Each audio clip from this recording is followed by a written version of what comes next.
Welcome to Cream, Eggs and Jam, a podcast for food nerds with show and tell by Elise and Scott Bagnell. We love to cook with cream, eggs and jam and learn from food people who give a damn.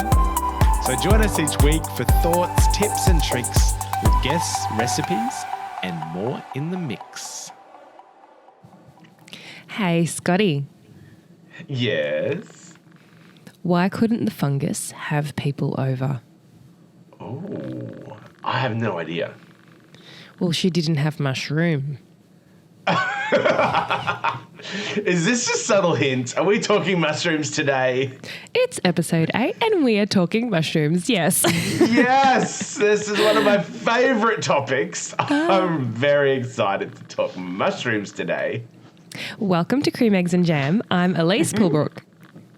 And I am Scott Bagnell, and I am coming to you today from Yagara country. And I am coming to you from Wurundjeri country. We would like to start this week and every week by acknowledging the traditional custodians of the land on which you're recording this podcast and pay our respect to elders past, present and emerging. Mushrooms. Yes.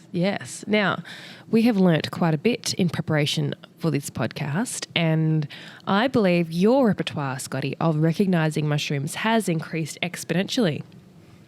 It has increased exponentially because I went on a weekend mushroom extravaganza. Last weekend on Saturday, I went for a mushroom meander with Martin Martini and Thomas, two mushroom nerds. It was amazing. We went through the forest and they identified, I don't know how many different species we found, probably 20 different species. I don't think I've ever seen that many. They sort of showed us how to identify mushrooms and even like find them, like what to look for, because sometimes they're hidden under leaf litter and logs and trees and stuff like that. And so that was pretty amazing. Do you know what? I learned that a mushroom is actually the flower of the fungus. Did you know beautiful. this? No, I had no idea. That when a mushroom pops up, the majority of the plant and the fungi is below the surface. So it is in the soil. And the bit that pops up out of the ground is essentially like the flowering component of the fungus. So when you pick a mushroom, that's not the end of that mushroom. You haven't destroyed the plant and that's it. Red Rover, it's over. Yeah. The rest of the fungus is still down there. So that was an interesting fact in terms of mushroom foraging. You're not, you're not reducing that plant or removing it from that environment. Mushrooms actually want you to pick them, and in picking them, you're spreading those spores and taking them to new wonderful places. Yeah, I love it. So How fun is that? Within this meander, Scotty, how many mushrooms did you see that you think were completely inedible? Like, what percentage do you think were dangerous mushrooms? Look, this is a very interesting question, and why I wanted to go on this walk, because I have never tried a mushroom in the wild before. I'm petrified because there are some that are deadly poisonous and there's some that are completely edible, but how do you know? And rightly and wrongly maybe, the result of my walk still hasn't given me a lot of confidence because it's very complicated. The best advice that both Martin and Thomas gave was before you consider eating anything, you should get 3 expert opinions to identify the mushroom. And that was good. There's some amazing sites on Facebook groups about mushroom identification. There's an Australian and New Zealand fungus identification group, which Thomas is very active in. And so that was really good advice. I thought that's very practical. Don't eat anything. Because what they were saying is there's mushroom varieties that look exactly the same, and the only way you can tell the difference is the colour of the spores.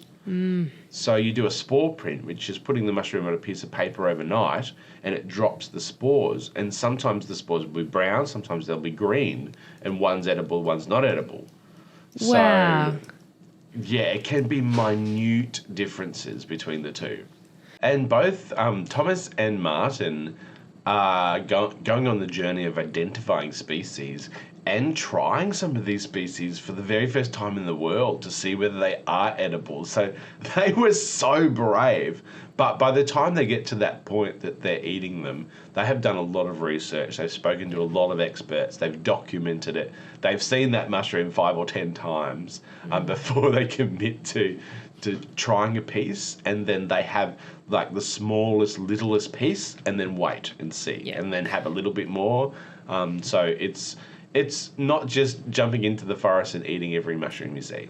No, you need to also acknowledge what it actually means to be an expert. If you go and pick a mushroom and upload a picture of it to Facebook hoping someone else possibly could know what it is, don't rely on the 3 comments that you get. Rely on the opinions of people who understand mushroom behavior, mushroom science.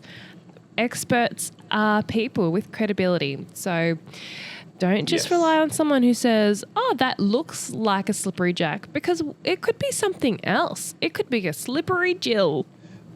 Yes, exactly. I love some of these names. And one of the interesting facts that they mentioned is that only about 2% of the mushroom population or species in Australia has actually been identified. There are so many different species that haven't been identified and hasn't even had a chance to work out what the classification of mushrooms are. Like, how do you classify them and what are their types and naming them? Oh my gosh, they've got these massive Latin names that go on for 20 or 30 letters. I couldn't possibly even start to pronounce them. But yeah, they were incredible. So we are going to talk to Thomas, who came on the walk, and he's a massive mushroom nerd. We're going to ask him a few tips about foraging and get his journey into the wonderful world of mushrooms. And we are also going to talk to an amazing chef. I am so excited. Nathan from Elska is the owner and executive chef at Elska. This is my favourite restaurant in Australia, Elise. I'm calling this right now. I feel terrible that I haven't been. I need to come to Brisbane. You need to come. Why am I not booking a flight? I know. But Nathan created this extraordinary menu. So on the Sunday after my mushroom walk, I did a 19-course mushroom degustation at Elska with 21 different wild foraged mushrooms on the menu. Yeah, that is nuts. That is just to be able to do that. Whew. We speak to Nathan about this, and he mentions that he probably slept just a couple of hours in a couple of days. Yeah, mental. I have no idea. I wouldn't know where to start. And particularly with all these different varieties of mushrooms, it's not as if you've made several dishes before and know how they behave and what they taste like. A lot of these mushrooms Nathan was trying for the first time. Yeah, incredible. So, as we prepare to speak to these fun guys, shall we have a bit of a chat first about this week's episode of MasterChef? Oh, we definitely should. What was this week's episode? This week's Sunday night episode. I always refer to this week's episode, but there's like 5 in a week. You know us. We only really think about the Sunday. It's the sort of the most immediate episode before we start planning this podcast. So, and it's usually the biggest episode and the most exciting. And so, yeah, that's why we pick Sunday.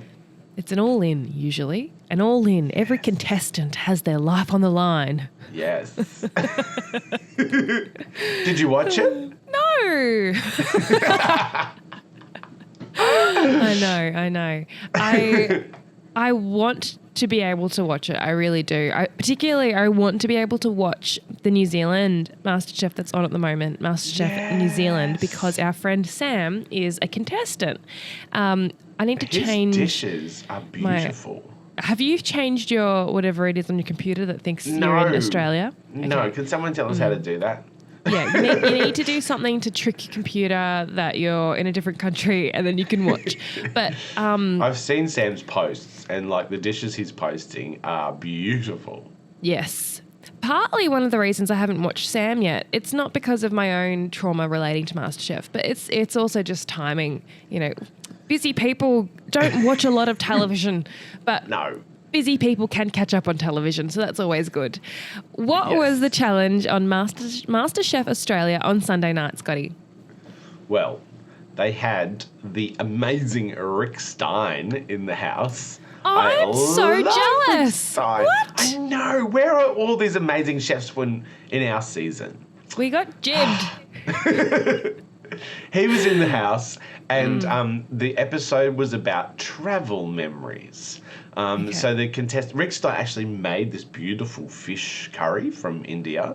Gorgeous. So did a little sort of masterclass.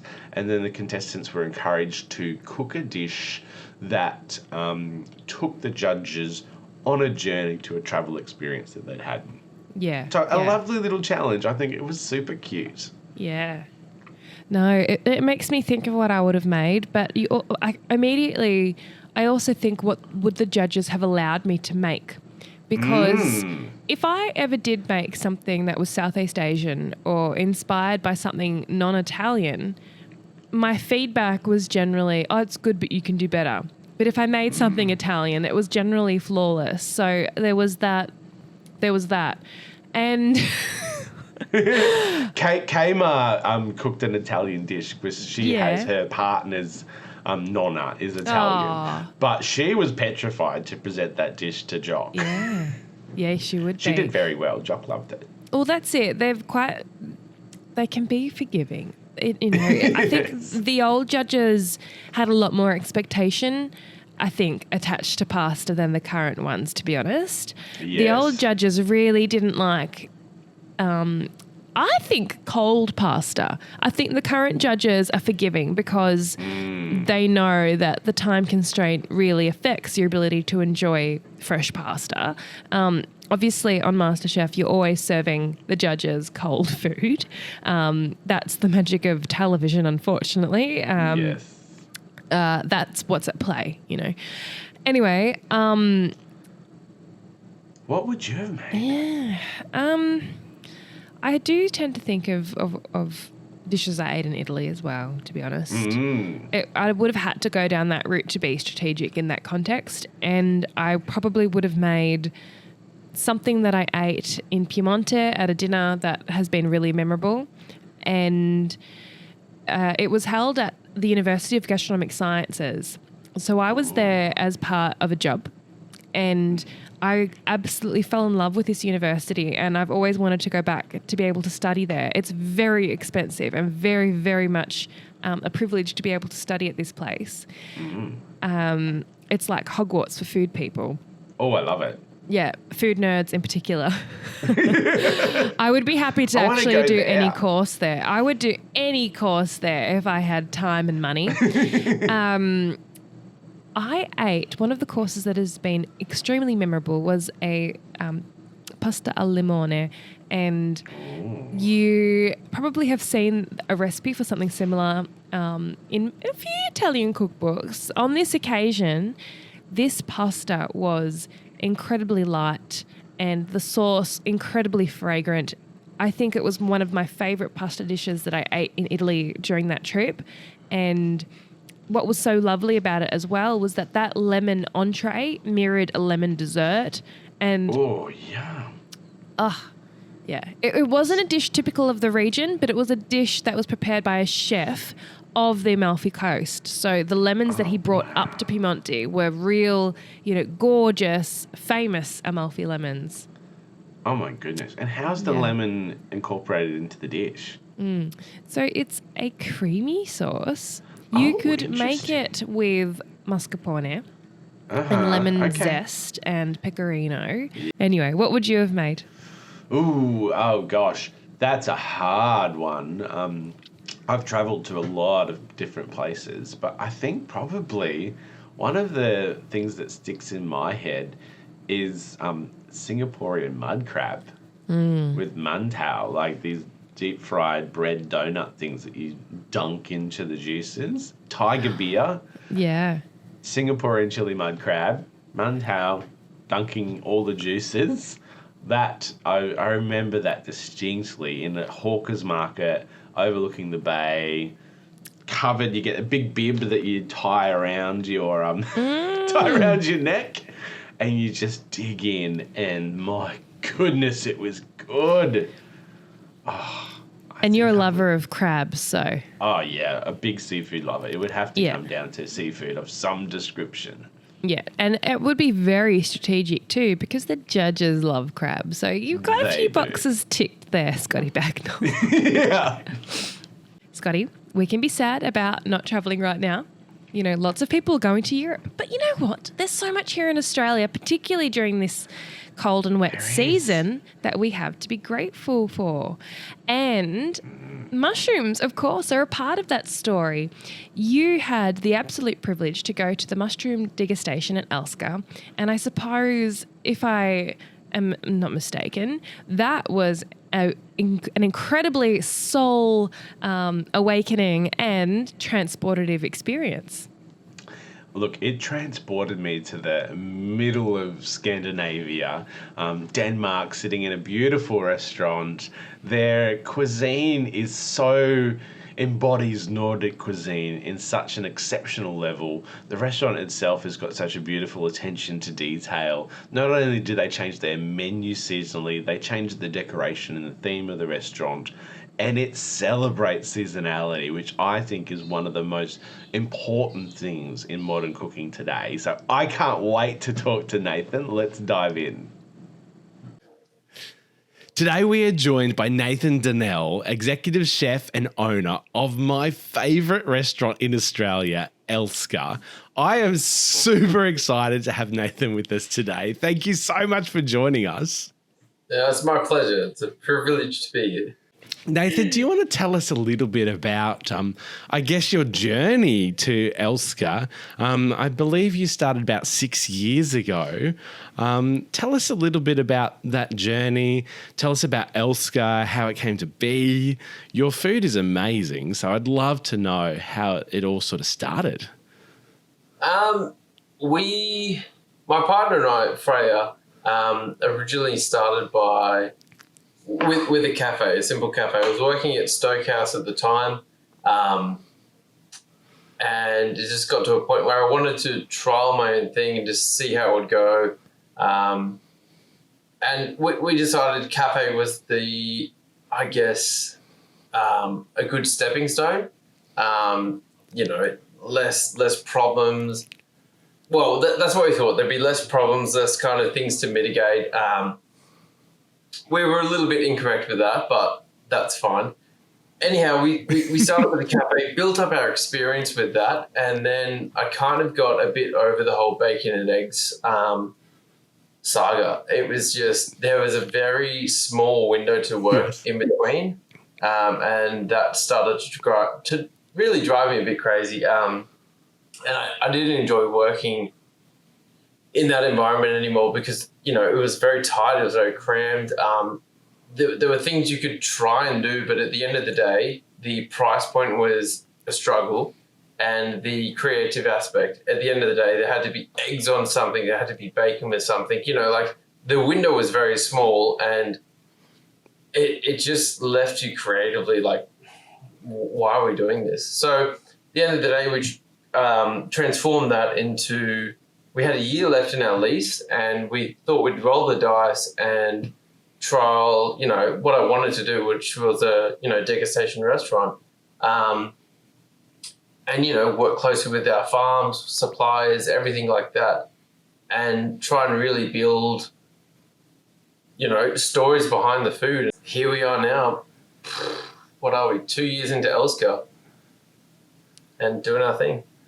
And you just recently won the best restaurant in Queensland. That's a remarkable effort.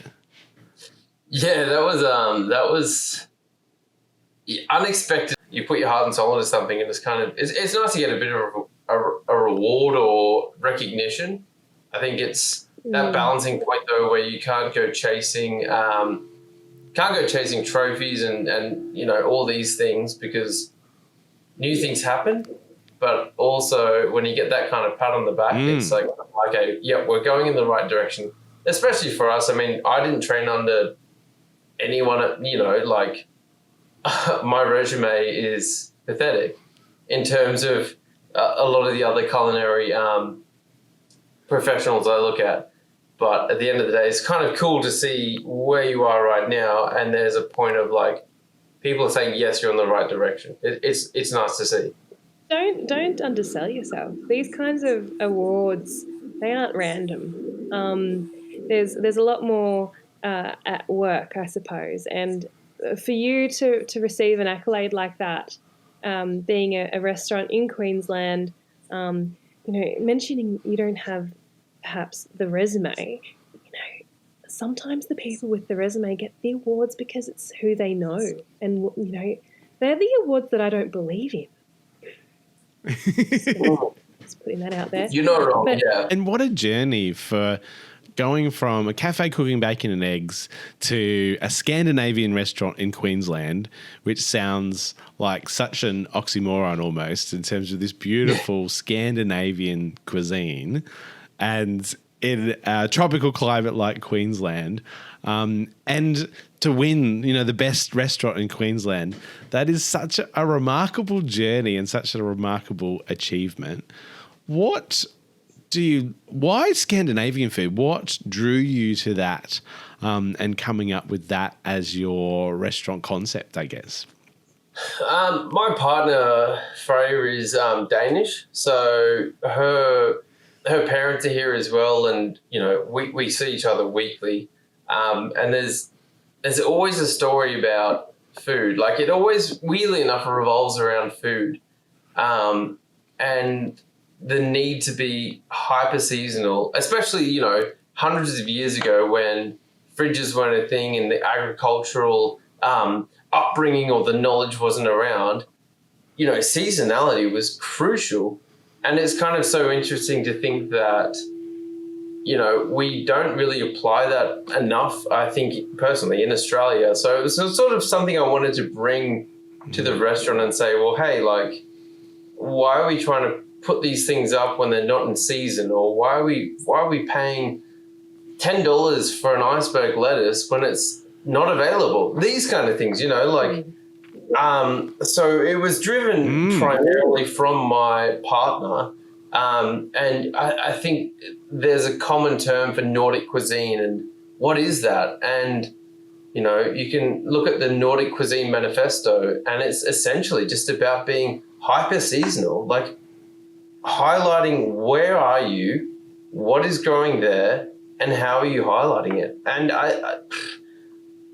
I mean, you can call this Nordic Australian, I suppose, but I think it's just about highlighting the seasons. At the end of the day, we do have influence, though. I mean, like, there's a lot of fish creams, that seafood and cream combination that you find in the Scandinavian countries or the Nordic regions.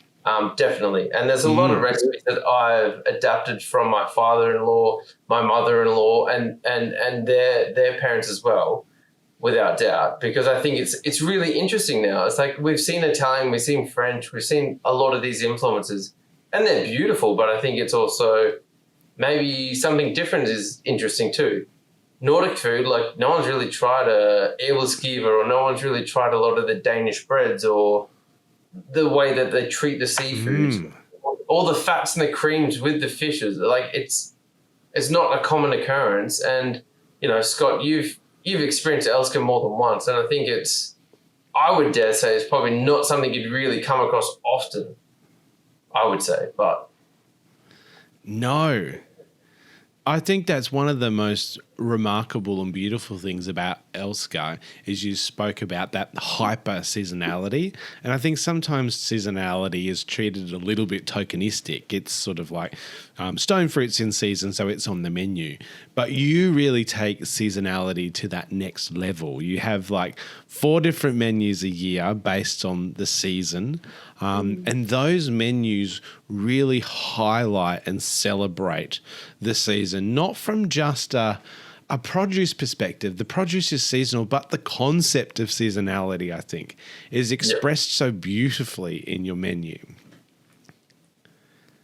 Oh, it's good to hear. I mean, and it's good to hear that you're finding that as well, because I mean, it's something I try and really emphasize in the menus, is that it's not just about, you know, like you said, stone fruits are in season, that's terrific, but like apricots, you might only get at the start of the stone fruit season and plums towards the end, or these small minute changes that occur throughout each season. It's just, you have to be on top of it and constantly like talking to the farmers, talking to everyone about what's happening, the weather. I mean, like in Queensland, it's just, to be honest, it's a nightmare trying to write a menu right now because everywhere's waterlogged.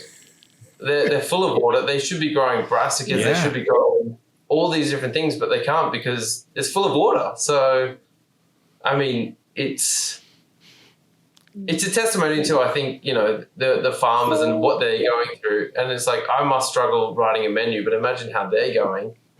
But again, it's just like, that's the story. That's the honest truth behind how things are.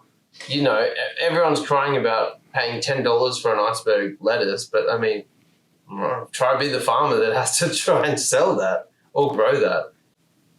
There's so much creativity to be maximised when you're in tune with what's actually available. I'm wondering if you could share with us, you know, for listeners who would still buy blackberries at this time of year, for example. You know, it's cold, it's winter. We definitely don't have any blackberries growing anywhere, really. But if people were to buy blackberries at the supermarket, you know, what is wrong with that, according to you? The pressure it's going to put on a farmer to be constantly seasonal. And the idea of that, I mean, like, we've all had a blackberry when they're in season, and then we've all had a blackberry out of season, and the difference is just night and day. So for me, it's like, why are we paying double the price to have 10% of the product? Like, why can't we just accept it's not available? Or, I mean, like, I hate using the word frozen, but have a frozen blackberry and make it into something warm and delicious that does match the season. I don't see why we're putting our farmers through that kind of strain to try and grow something not in season, sell it for 4 times the price, have a product that is subpar. I'm also wondering, like, what's your perspective on the food miles of ingredients that you will use in your restaurant?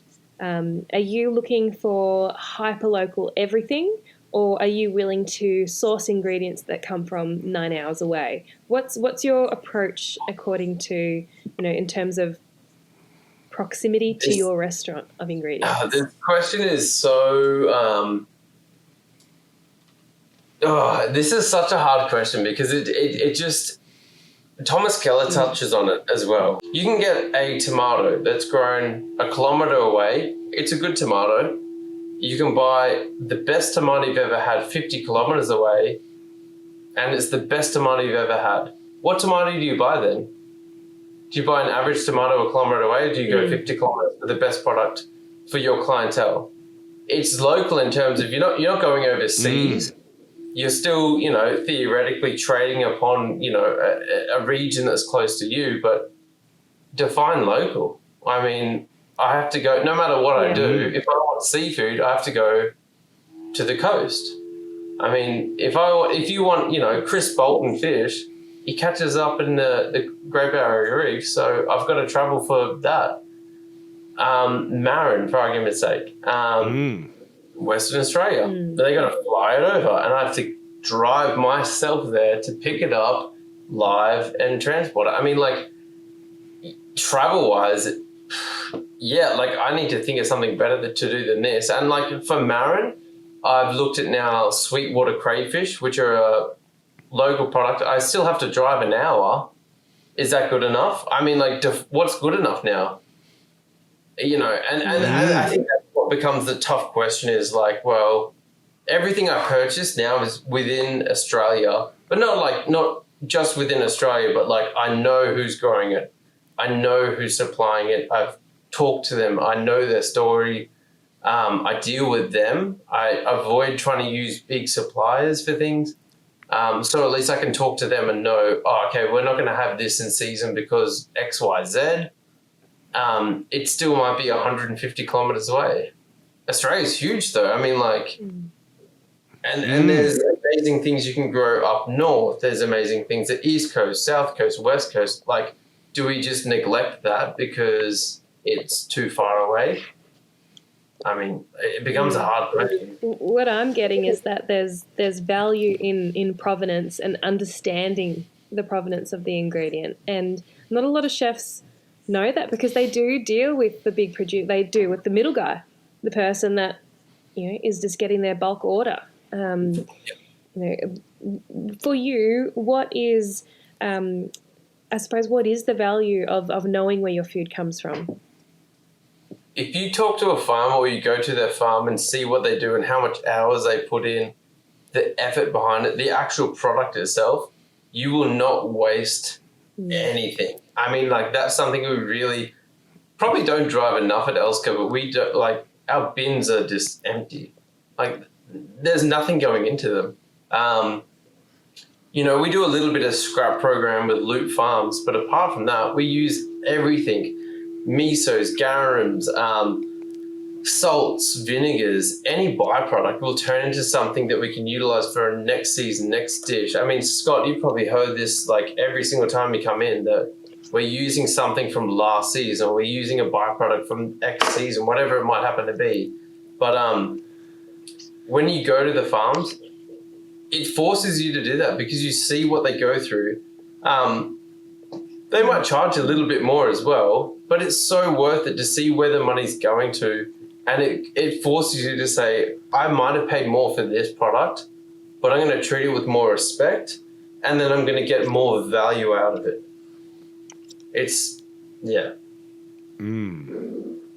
That's one of the things, Nathan, I love about your restaurant is that nose to tail sort of philosophy. And a lot of your dishes have like every element. Like there's a pumpkin dish that I remember that has, the seeds, the skin, the flesh, every part of that vegetable being celebrated on the plate.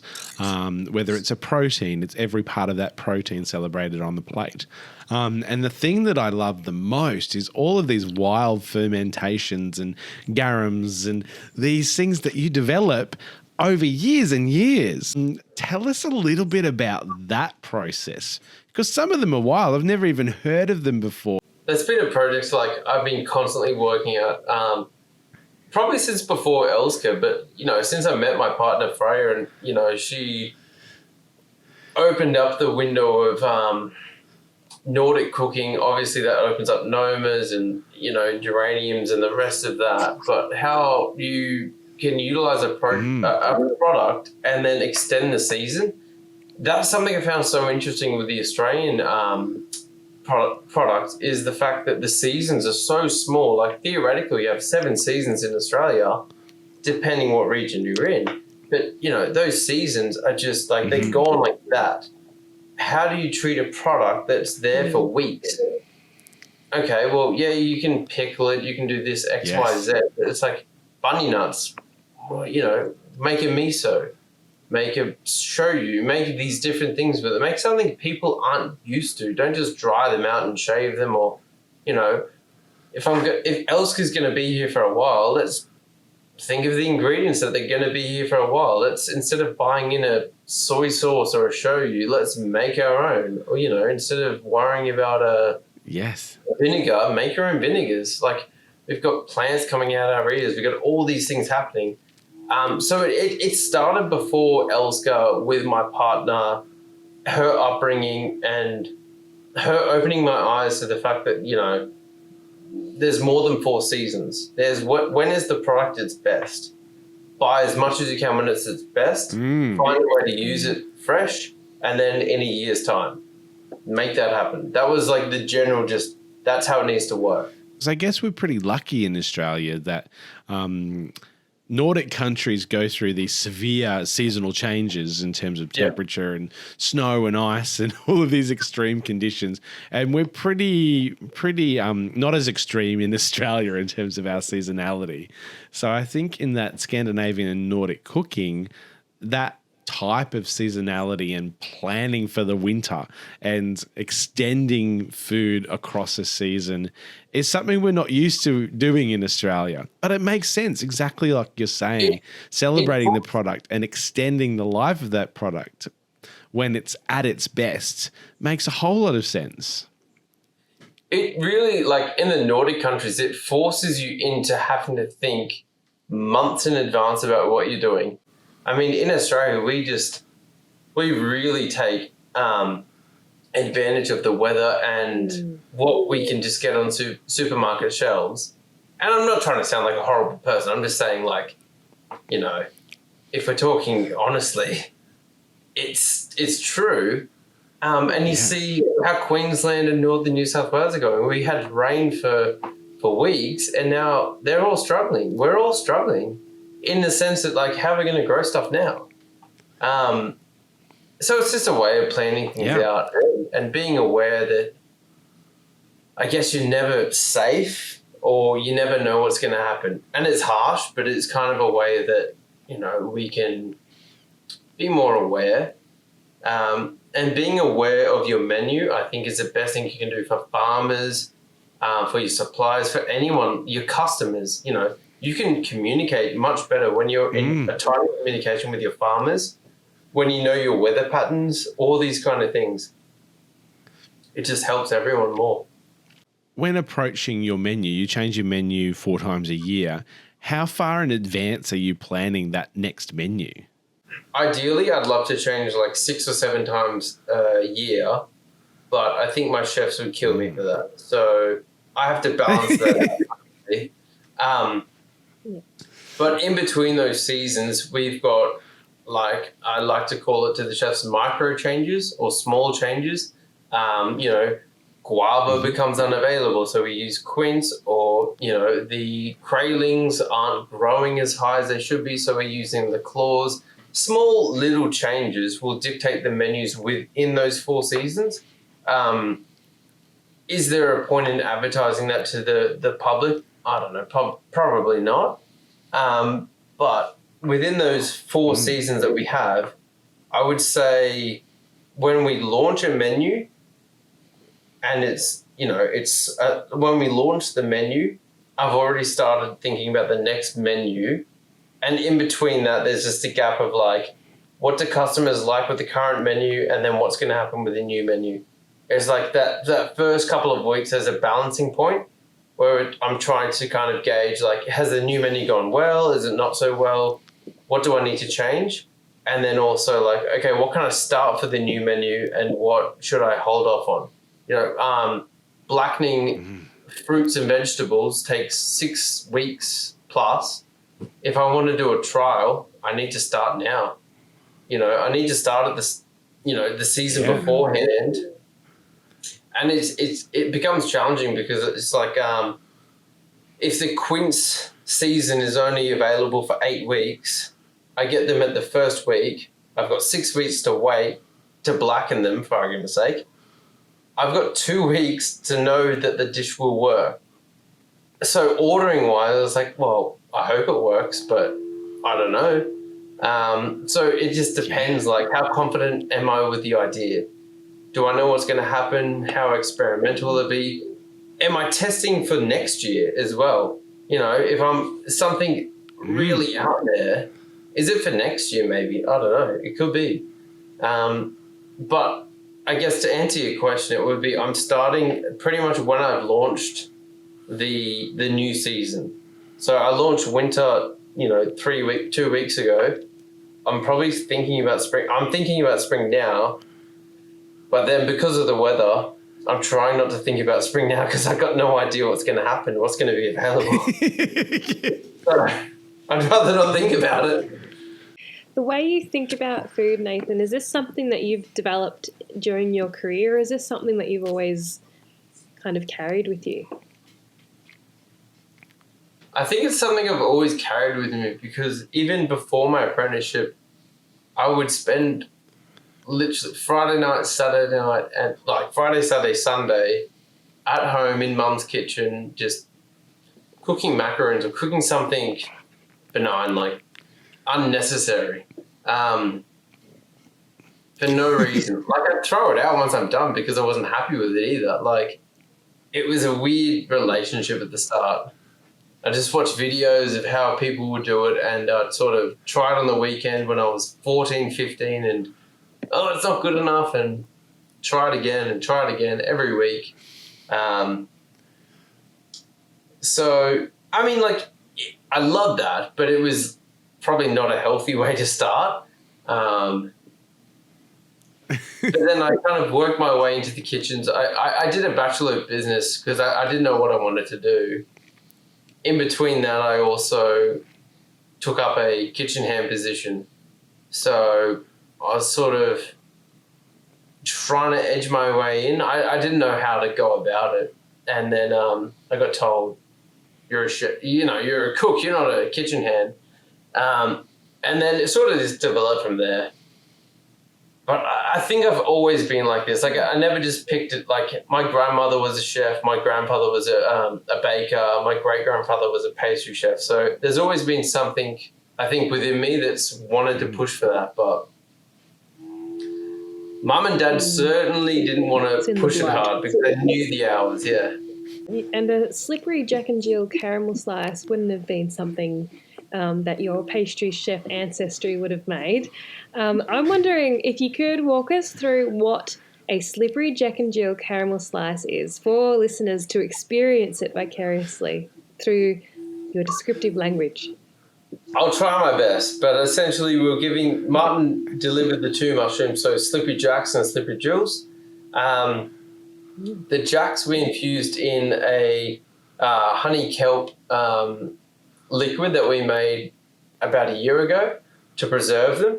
The slippery Jills we received, I think, the night before, so we lightly pickled them. Then we dried those out, diced them up, and we made a caramel mixture with the honey kelp and the mushrooms that we preserved. We made a caramel from that, folded through the lightly pickled slippery Jills, and then just serve that on a simple kelp and almond biscuit base, and finish that with a bit of tempered chocolate. I mean, like, nothing too hard. No. I would love to talk to you about this menu. I was lucky enough to do the mushroom walk with Martini the day before. And we went foraging in the forest, which was incredible. And then on the Sunday, Elska put together this incredible menu, like 17 courses, I think it was, 21 different wild mushrooms. How many? 19 in the end. 19 courses. Sorry. It was next level. Absolutely incredible. All of these mushroom species I've never tasted before in my life. Of all of those mushrooms that were on that menu, how many had you tried before? How do you develop a menu like this? Oh, honestly, it was as amazing as it was painful. Like, it was seriously, I learned so much, but it was so hard. I probably tried, I want to say 10 to 12 different types of mushrooms I'd already been shown by Martin. We'd used before in the restaurant. I had ideas of recipes for that as well. But then the mushroom season was coming to an end. It was the worst timing to do one of those functions, and honestly, because we'd just done our new winter menu. And then on the Sunday, we released the mushroom function.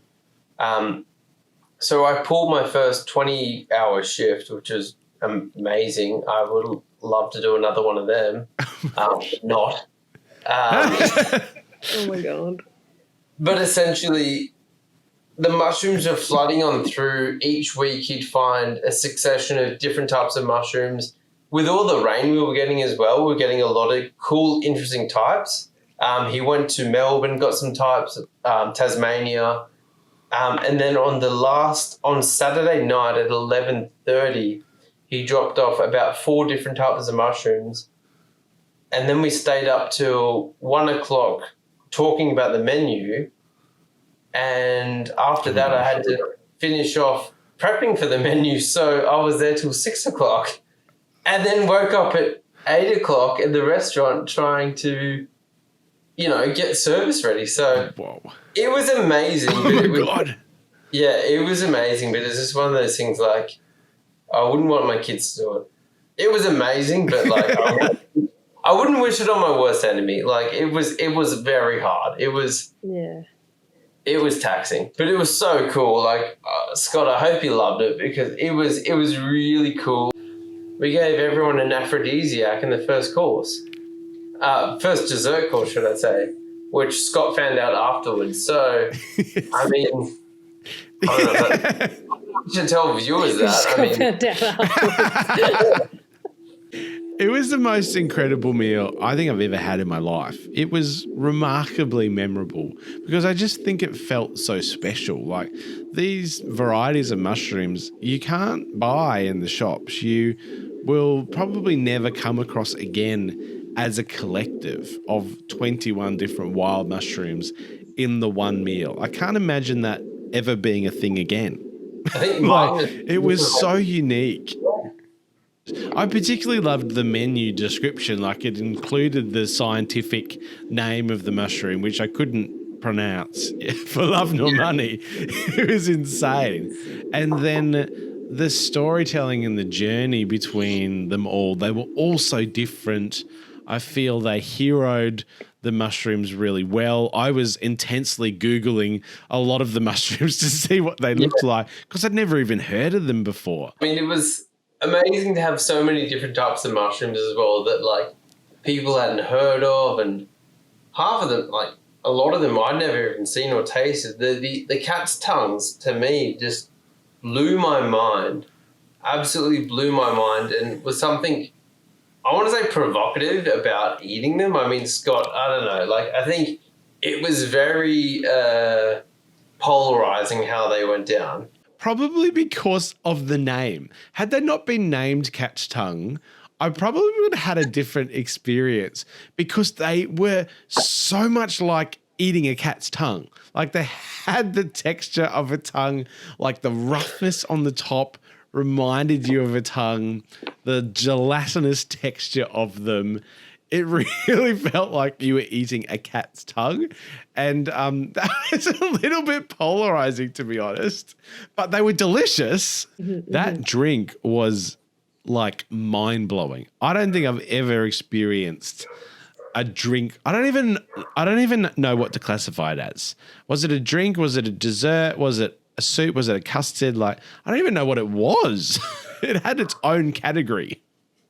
I don't know. For legal reasons, I can't just dictate what it was necessarily. How do you have creativity when you're burning for that many hours?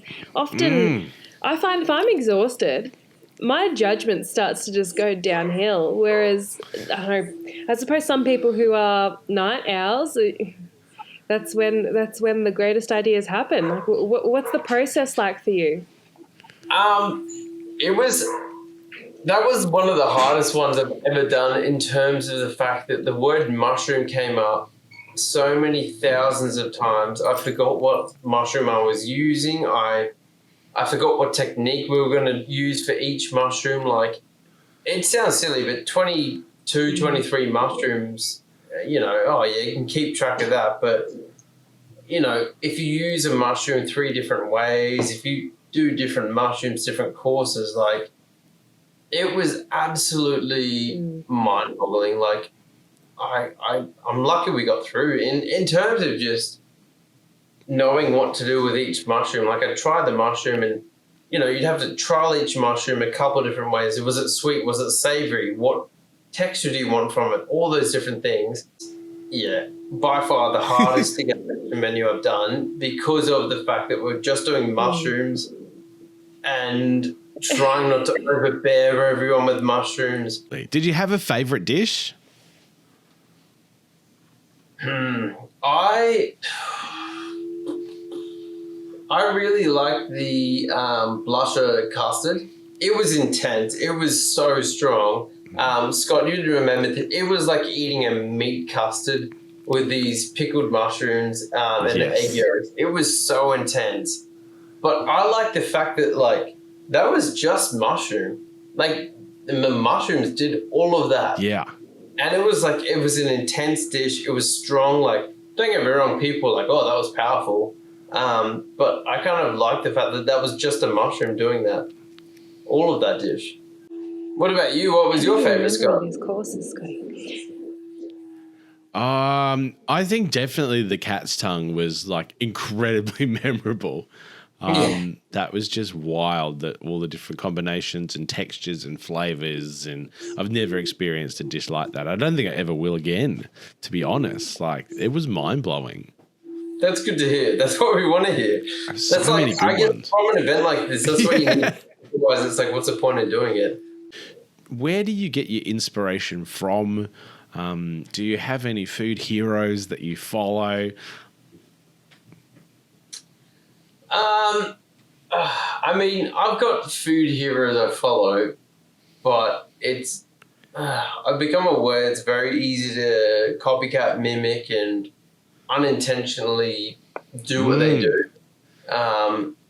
So I was looking towards nature a little bit more in terms of like what she can do. You know, it's not copying necessarily because you never do it as good as she can do it.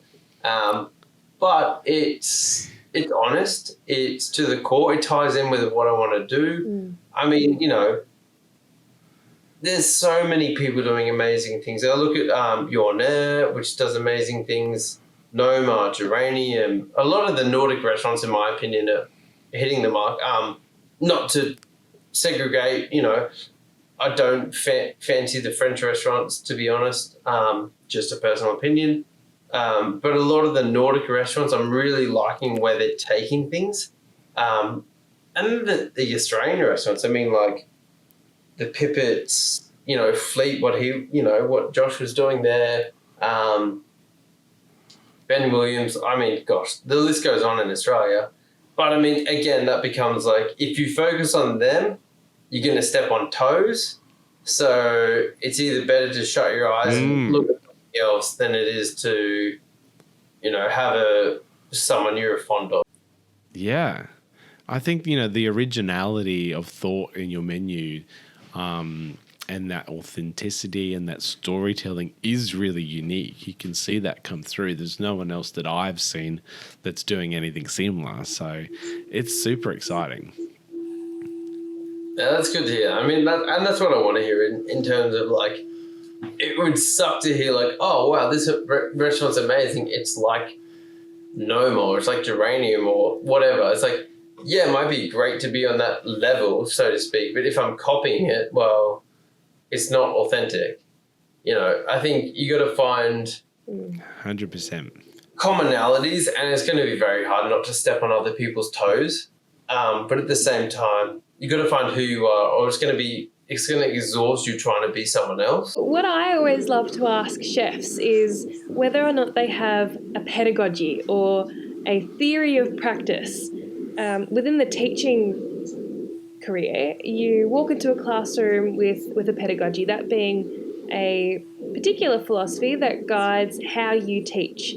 And you might be the kind of teacher that walks into a room and you give your students some strict rules, or perhaps you are a little bit more open-minded and you have more of a hands-off approach. Within food, I haven't come across a word that is appropriate. How I cook and how I teach are two, like, similar but different things. I would like to say that you're only as good, I mean, this is very common practice. You guys would have heard this. You're only as good as your last service. And it just means you can't take a step backwards. Like, one of my core philosophies is about progression. And it's about, you know, taking each menu needs to be a step forward. Like, as soon as you plateau, I mean, especially in the hospitality industry, it's just, you don't have wiggle room. Like, plateauing is just going down. Same thing. And it's harsh, but it's true. It's a horrible way to live. And I mean, but it pushes you so hard, which is great because you hopefully will think of better things to do. So Nathan, we like to cover top tips on this show, and you are a master of the preserving and fermentation. So I'm wondering if you've got any tips for our listeners if they're wanting to get more into preserving and fermentation. Any hot tips for that? I think it'd be great for people to read up on it before they go into it. I see a lot of people wanting to ferment, preserve, and they've read one book and they know it all. I love enthusiasm, I really do, but it's something you need to be aware of because you're starting to work with bad bacteria, and that can make you and your family potentially very sick. So I would say, please, anyone listening out there, like, know what you're doing because you can have a good or bad influence on what's happening. Fermenting is a really great thing, but you need to understand the pros and cons of it. That's probably my biggest thing. Not to shy people away from it. I think that's really good advice. You know, like, you know, Scott, I'm sure you're aware of like a bad ferment versus a good ferment, and like there's places out there doing great things. Yeah, there's places out there doing great things and places out there you're looking at going like, you can't do that. It doesn't work. Well, thank you so much for joining us on our podcast. It has been an absolute pleasure and honor to talk to you. We really value your time. Thank you for joining us. Thank you so much, Nathan. As you can tell, Scotty is a big fan, and I'm looking forward to, sleeping on Scotty's couch and having to, relive one of the dinners that Scotty likes to call and then tell me about after he goes and visits your restaurant. We're definitely going when you're coming to Brisbane. Yeah, definitely. We'll make room for it. Don't worry. This dinner, like the dinners at Elska are always amazing, but this mushroom one will stick in my mind forever. I think it was such a once-in-a-lifetime opportunity. I can't imagine having 21 different wild foragers mushrooms on a menu anytime again soon. Once in a lifetime, and a testament to using the knowledge that you have in your hands. He hasn't spent weeks preparing that particular degustation because those weeks weren't available. But it just goes to show when you are someone with an incredible expertise, you can trust your own judgment and you can execute so well. I'm a big fan of Nathan, and a newfound interest has arisen in the Nordic manifesto. So I think I'm now hooked into another area of research, Scotty Bagnall. Oh, I love this. Before you go into your Nordic research, I think we need to talk more mushrooms. Yes. And I think we should definitely talk to Thomas, our mushroom nerd for today. His knowledge of mushrooms is next level. He joined us on the walk on Saturday where we went through the forest foraging for mushrooms, and he joins us now. Today we're joined by Thomas Zdravko. I had the pleasure of meeting Thomas on this incredible mushroom walk that I did here in Brisbane. It was called Mushroom Meander with Martin Martini. And Thomas's knowledge of mushrooms is pretty amazing. Thomas, thank you for joining us today. Would you like to introduce yourself and tell us how you became obsessed with mushrooms? Well, I think your introduction's self-explanatory. I became obsessed with mushrooms for many, many reasons. I think everything led me in that direction. I grew up spending a lot of time in the rainforest and always looking for new things to find. The food element, so mycophagy is what you call it, it really appealed to me, the idea of, I suppose, food sovereignty, that you can go out and collect your own food from the wild and bring it home and maybe eat something that not many other people are eating that's particularly special. From my surname, you can see that I've got a Croatian, Southern Slavic heritage, and I think there's a bit of a cultural connection to mushroom foraging as well. Although I think if you look back in anyone's history, I think everyone would have a cultural connection to mushroom foraging because it's just living off the wild. You've eaten some pretty amazing mushrooms. It's one of the things I've always been scared about. That's why I went on this mushroom tour, to learn a little bit more about it. Do you want to tell us a bit of the process that you go through when you've found a mushroom, identifying it, and then that first step of eating something? It's funny, even if you've got the knowledge and 100 experts telling you and everything, and you know that something is 100% edible, taking that leap to try a new species is still, when it's not something being eaten by many people or an Australian native, it's actually quite scary. Even if you've eaten many, many new mushrooms, every single new one is a frightening experience. But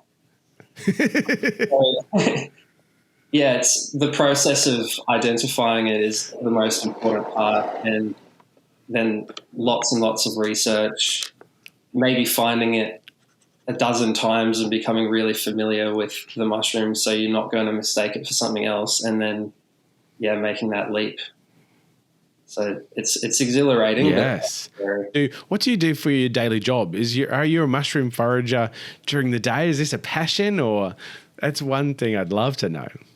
Oh, I wish I could make it my day job, but no, I'm a school teacher. I'm a disability teacher in schools. So quite a difference, but at the same time, when I became a teacher, and I think naturally being a teacher and into mushrooms is what led me to running tours like you came on, because educating is about mushrooms is something that I'm really passionate about. So breaking down a lot of the myths and the fear and all of that I think is important.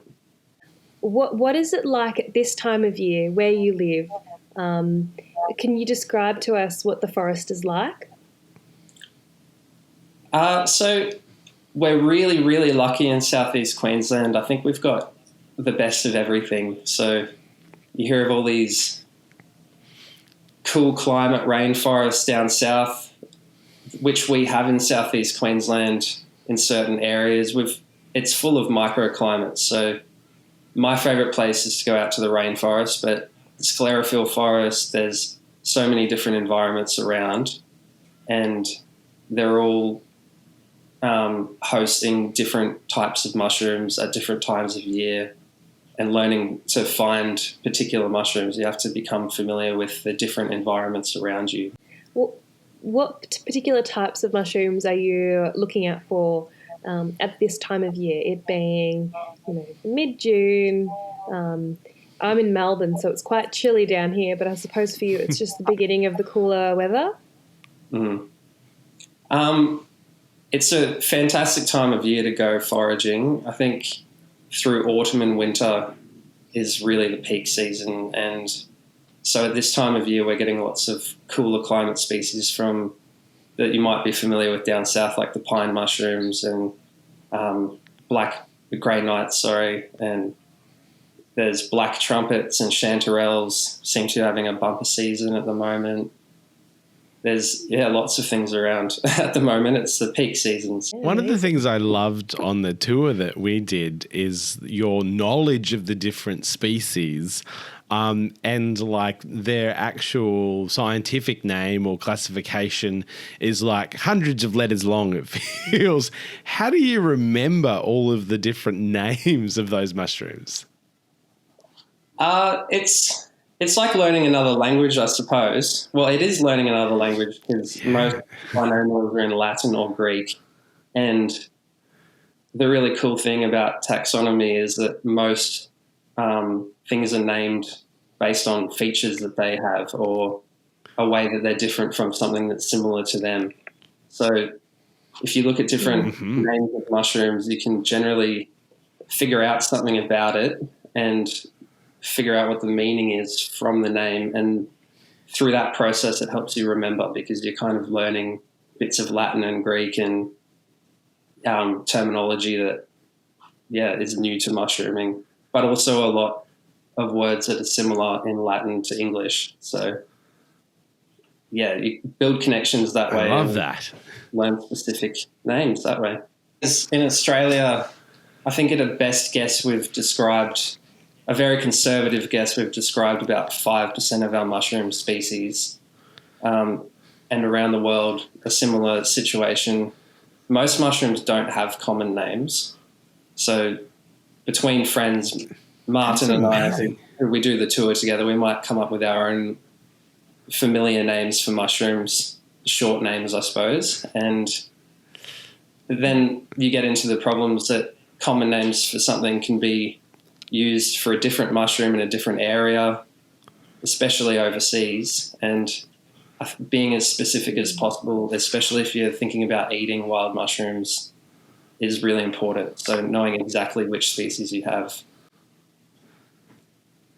I find that is wild that like only 5% of the mushrooms have sort of been identified. Why do you think that is? It's like Pokemon, Scotty.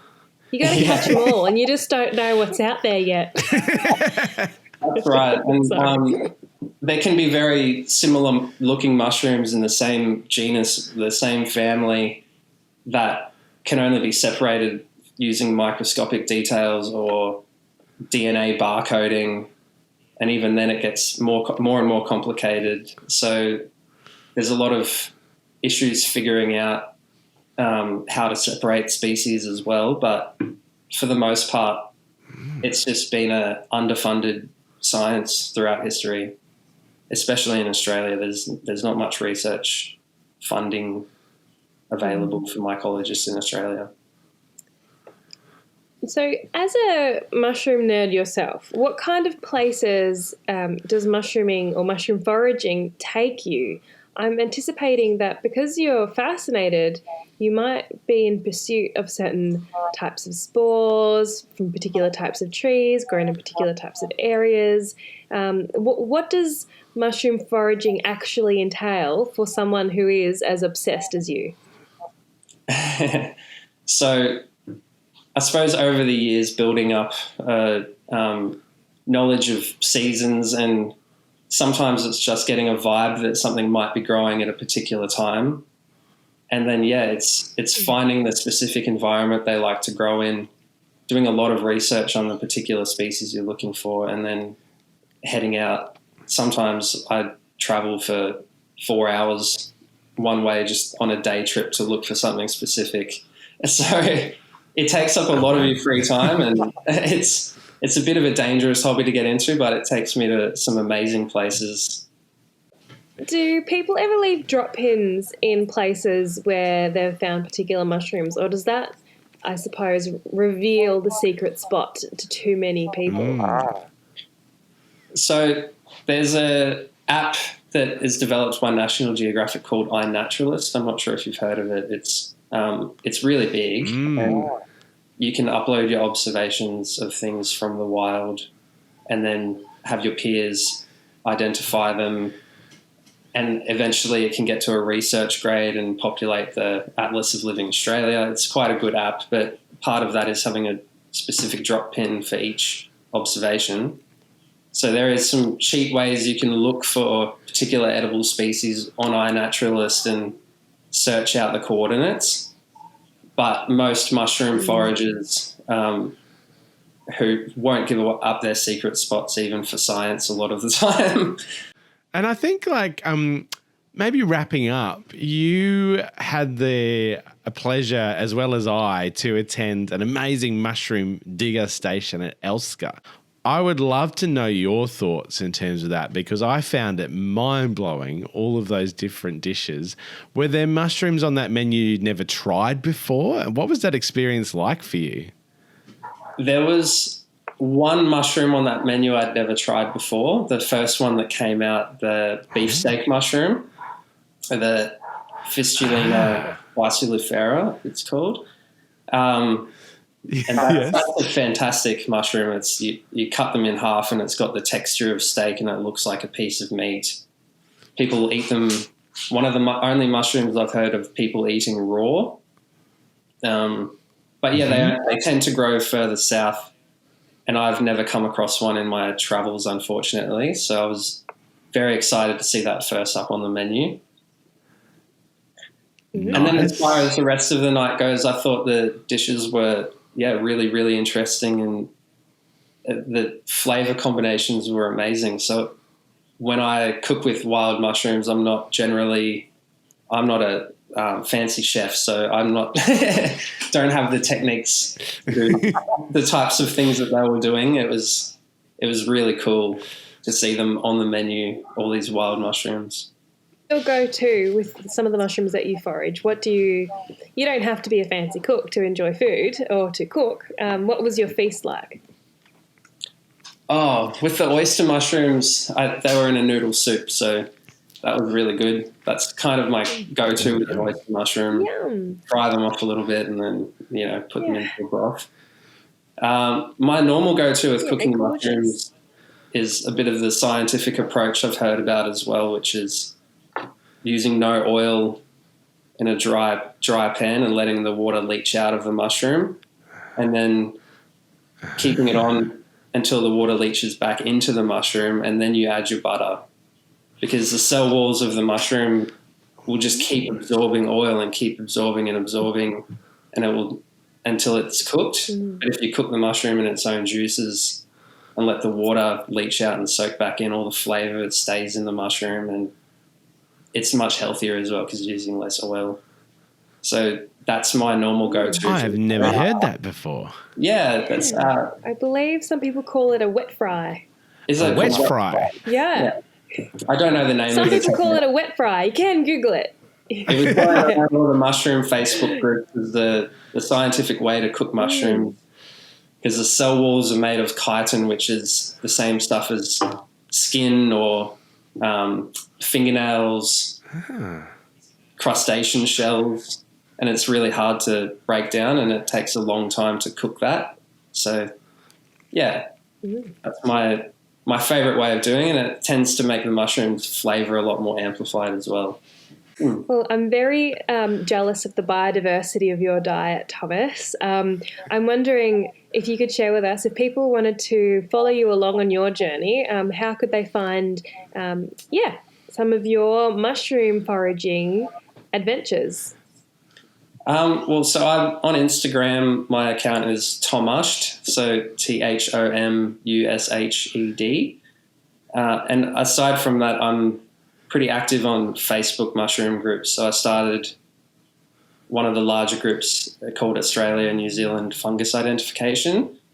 So through that, you can find me and contact me, and also post up pictures to have identified by myself or some of the other experts on the page. Or come along to one of our mushroom meanders next season. I'm not sure if I'm going to do any more this season unless it starts raining again in southeast Queensland, but next season we should be doing a whole lot more. Amazing. I would definitely recommend it. I learned a heap on that mushroom meander, and it was heaps of fun. So definitely look out for that next season. Thank you so much, Thomas, for joining us. It's been an absolute pleasure talking to you about mushrooms. Thanks so much for having me. What I found really interesting about Thomas is that you can be as wild as you want to be. And living off the land doesn't just mean growing an urban garden in your suburban backyard. It can also mean going out and foraging, but with the caveat of being mindful that poison exists in various places. Elise, I think it's time. It's show and tell time. Oh, great. It's always good when it's show and tell time. Am I going first this week? Yeah, you could go first this week. I think I went first the last couple of weeks. Yeah, beautiful. Okay. My show and tell for Mushroom Week is a recipe in a book that I've only recently acquired. It is an earlier text by the wonderful Annie Smithers. It's not her newest text. This book is Annie's Farmhouse Kitchen. Annie is the wonderful farm-to-table chef at Du Fumier, and her particular style of cooking is inspired by French cuisine. Ooh, I love it. Where is Du Fermier? Du Fermier is in Trentham. It's in Victoria and in a beautiful rural setting where Annie has the absolute luxury of using beautiful produce from her farm, but also surrounding farms. And at this time of year, of course, it's mushroom season. I've chosen to show and tell a recipe from Annie's book, Annie's Farmhouse Kitchen. This book is so beautiful. It has illustrations by a lady named Robin Coucher. There aren't any photos of any of the foods in this book. Everything is beautifully illustrated. And gorgeous. the chapters are organised according to the seasons, and food things are organised according to menus within those seasons. And within the winter chapter, there is a beautiful menu suggestion that features, for entree, a celeriac and potato soup with parsley puree and a poached egg. Oh, yum. For main, chicken in morning. And this is what's going to be my show and tell, what that actually involves. And then for dessert, hazelnut puddings with malt ice cream. Yum. This sounds like the kind of menu that I want immediately. But what I will be making before any of the other things will be the chicken in morning. Is this morning spelt like good morning or morning sad Morning, chicken? Sad chicken dressed in black. Okay. Okay, so Chicken.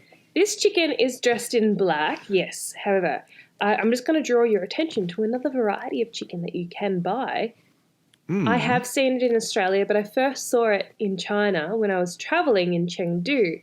In the marketplaces, there were defeathered chickens hanging at butcher stalls that had a black skin. And I'd never seen a chicken with black skin before. Yeah, I have never. It's a thing. And you can get them here, at least in Victoria. I've seen them in Asian butchers. And some shops at the Queen Vic Market every now and then have them too. So if you know about them, you might see them.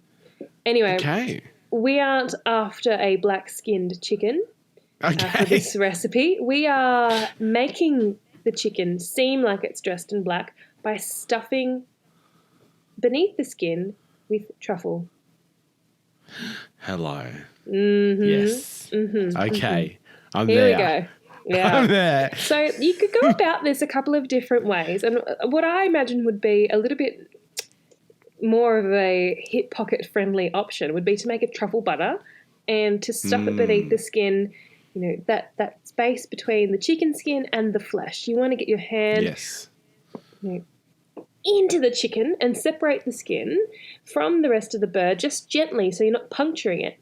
And you want to fill it with a compound butter of your liking. And if you're using a gorgeous black truffle, you've got the potential there to really create a wonderful chicken in morning. Now, this is what Annie suggests. She suggests finely shaving 2/3 of a truffle and placing 4 or 5 large slices of truffle beneath the skin of each breast. Wow. That's a lot of truffle, isn't it? Could you imagine? No. Okay, sure. No. Oh, wow. And the remaining of the truffle is shaved on top. Oh, yes. Just in case it wasn't black enough. Yeah. And is the whole chicken served just as a whole chicken? Well, this particular chicken is just the crowns, but I want to do it to a whole bird. I want to do it to a whole chook. I like roasting the whole chook and then use the bones for soup. Imagine the broth afterwards. Oh, truffle ramen. You could make amazing chicken ramen broth. That would be unreal. Chicken. Yes. Oh, yum. I love ramen soup. in winter. Yum. Okay, well, that's my show and tell, chicken in morning. So I don't have a truffle to show you. That would have been super cool. But for my show and tell, I have something truffle related because if you haven't known already, I'm obsessed with truffles. Truffles are probably my number one food, and then number 2 would be yuzu. But I think truffles trump yuzu. Wow. And I'm pretty obsessed with yuzu. So this is a recipe book. The Truffle Cookbook. By Rodney Dunn of the Agrarian Kitchen. This entire book is truffle recipes. Yeah. So every single recipe in this book is truffle. Written by Rodney Dunn. He even signed it. I've got like a sign. Let's see. There you go. Did you get this in Tassie, Scotty Bagnall? I got this in Tassie at the Agrarian Kitchen. Amazing. If you go to Tasmania, you have to go to the Agrarian Kitchen. Beautiful food, absolutely stunning. They also do cooking classes. I've never done a cooking class because I haven't been there long enough. But they do some incredible cooking classes. They do cheese making there as well, I'm sure. They've got a few cheese making courses, which would be pretty amazing. But yeah, this is one of my most favorite cookbooks. I have a lot of favorite cookbooks, but this one particular is excellent for truffle recipes. I've made quite a few out of this book. One of my favorite savory recipes I've made out of this book is this beautiful. I'm wondering whether you've made this before. This is showing a dish here. Maybe, Elise, do you want to describe what you're looking at? Do you know what this is? Scotty's holding up a book here, and it looks like a potato bake, maybe? Like a scallop potato dish with truffles shaved on top. It's exactly what it looks like, but yeah. it's not. Oh. It's a Roman-style semolina gnocchi. Oh, yeah. You know what? I've never had it before, but I've seen it even in Ottolenghi books. Yeah. Yeah. So it's really, really yummy. It looks sort of like a semolina dough that you slice up, and then it sort of looks like a scalloped potato bake, and then you just layer it with truffle. So good. Absolutely divine. And this is my absolute favorite truffle custard tart. Hello. Truffle in custard is seriously delicious. And this recipe is divine. There's 10 ml of grated truffle in the custard mixture, and then a short crust pastry, and then just a bit of grated truffle on top. And you might think like mushroom custard, that's disgusting. But the umami of truffle, it's got this earthiness. You might think that sounds gross, but you are wrong. It is fantastic. You are wrong. Maybe it's an acquired taste. I don't know. There's probably people out there that would have truffle custard and not think it's a great idea. I think it is an excellent idea. It was actually fun fact. It was actually the dish that got me into MasterChef. I did a truffled zabaione filled in a choux pastry, and that was my audition dish celebrating the truffle. I made the choux pastry look like a truffle, and it had this crackle in top, which I dyed black, and I filled it with this zabaione, which was infused with truffle, and then one day I'd like to eat this, please. Oh yes, I will make it for you. Yeah, we need to do a thing. Good. Yeah, we should do that. Yes, I have ideas, Scotty. Oh, interesting. I can't wait for truffle season. It's so close. I'm going to be doing all the truffle desserts, I think. Well, I want to make a chicken in morning. Oh, yes. I think you should. I think you should. Let's put on a dinner. Can we put on a dinner? Yes. How do we do that? I don't know. We'll come back to you next week, listener. Yes. We need a like a venue. If any venues are listening right now, hit us up. We want to create a wake-themed menu. You know, we're going to be mourning the chicken. Our desserts are going to be black. They're going to look like they're burnt, and we're all devastated about it. But everything will be yum. Yes. We should do mofo. Mofo's on right now. We should definitely do dark mofo. Next year. Next year. Let's do it. Next year. Dark mofo, if you're listening, reserve us a stand. We'll bring the truffles. We'll bring the truffle. The truffles will already be there. I always have a truffle when I go. I usually go to Dark Mofo. This is the first time. Well, last 2 years it's been cancelled. This year it's on, but I haven't gone. But I've gone every year for like the last 7 years. Wow. And I always stash a truffle or two in my luggage and take home with me That's my like travel present. Is that a biosecurity issue? I don't know. I think it is. Forget I said that. I definitely don't do that. Oh, no. Oh my God. So that's my show and tell. Thank you, Rodney. Amazing book. I love it so much. If you want to cook with truffles, buy this book. It's amazing. I want it. I'm sold. Yes. And we need to go to Agrarian Kitchen. So we'll do Mofo and then we'll go to Agrarian Kitchen. We'll do a cheese making course. Yeah. And then we'll buy some truffles and we'll do a truffle dinner at Dark Mofo. And it's going to be amazing. All right. Next year, we're going to do it. Next year. Book it in. Done. Thank you for listening to our podcast on mushrooms. We have absolutely loved this topic today. And I suppose my key takeaway from today has come from Nathan. And what I'm really loving about his approach to food is the push to do better, to be better, to not be satisfied with a cafe that is giving you the irrits. You know, or there is that motivation there to, I suppose, always pursue quality and to not be satisfied with second best ingredients, particularly if they're not in season.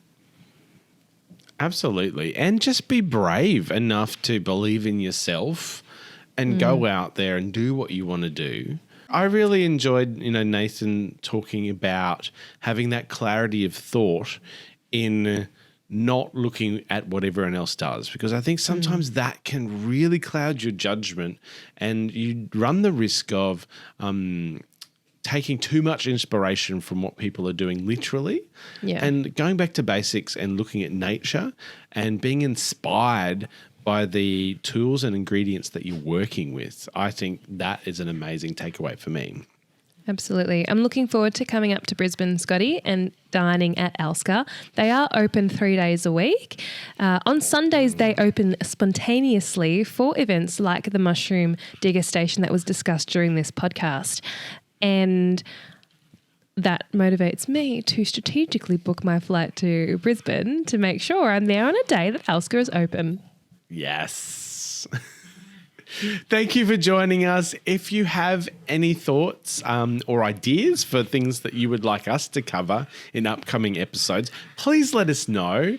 And if you would like to enjoy the visual experience of this, go to YouTube. You can watch this and subscribe and like the episode. And we're available on all podcast channels. We'd love to hear from you. Get in touch. You've been listening to Cream, Eggs and Jam. I'm Elise Pulbrook and you can find me on Instagram at Elise_foodperson. And I'm Scott Bagnall and you can find me on Instagram at @SSBagnall. If you'd like to send us your show and tell, you can email us scottyandελise@gmail.com. Or if you'd like the visual experience of this podcast, you can find us on YouTube at Cream, Eggs and Jam. Have a great day. Happy baking!